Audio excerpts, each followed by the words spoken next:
नाश्ता करून घे. स्वतःच्या हाताने खाशील ना का भरवावं लागेल? तुझं काय चाललं होतं आई? यार परी अर्पिता समोर चांगलं बनायचं नाटक करणार.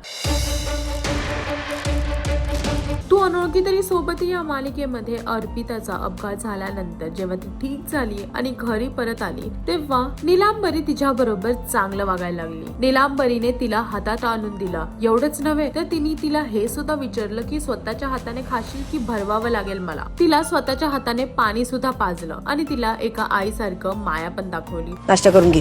स्वतःच्या हाताने खाशील ना का भरवावं लागेल?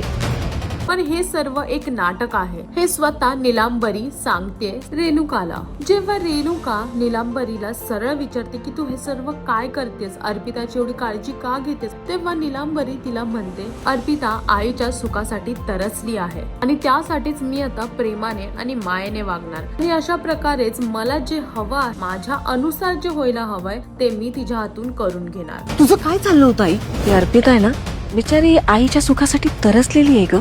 मग मी आता असंच. आता बघायचं हे आहे की हे जे नीलांबरीचं नाटक आहे ते येणार का समीर आणि अर्पिताच्या समोर, की नीलांबरीचा अर्पिता विषयी जी भावना आहे त्या बदलतील. हे पाहण्यासाठी तुम्हाला तू अनोळखी तरी सोबत ही मालिका पाहावी लागेल आणि अजून अशी लेटेस्ट अपडेट साठी टेलीचक्कर रिजनलला सबस्क्राईब करायला विसरू नका.